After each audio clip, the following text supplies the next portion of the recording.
Hello বন্ধুরা, শৈল kitchen থেকে সকলকে নমস্কার জানিয়ে আজই শুরু করলাম মাছের ঝোল কী করে হয় রান্না। ভিলেজ ফিশ চিলি কী করে রান্না করিম সবাই দেখো, সকলে দেখো। কায় কায় কেমন করে রান্না করেন সেটাও মোক জানান, আর মোর রান্নাটা কেমন করিয়ে হয় সেটাও দেখো।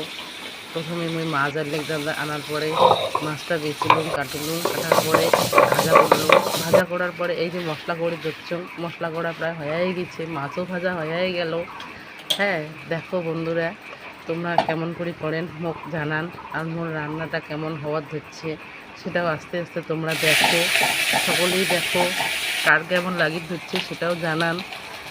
শরীরটা বিশেষ ভালো না, কিন্তু তাও রান্নাটা দিকে করার খুব ইচ্ছা, তার জন্য করে দিচ্ছি আস্তে আস্তে। দেখো তোমার জন্য সবাই যেন কমেন্ট করেন, লাইক করেন, শেয়ার করেন। এই যে দেখো আস্তে আস্তে মাছের ঝোল হয়ে গেল। মাছের ঝোলগুলো সেই গরম, আর গরমে থাকাই যায় না ঘরটার মধ্যে। রান্নাঘরটা আমার ছোট, কারণ রান্নাঘরটা এতটাই ছোট যে ঘোরাও যায় না ভালো মতো করিয়া। রান্না শেষের পরে কাটাকাটি হয়ে গেল, ধোয়াধুয়ি চলছে।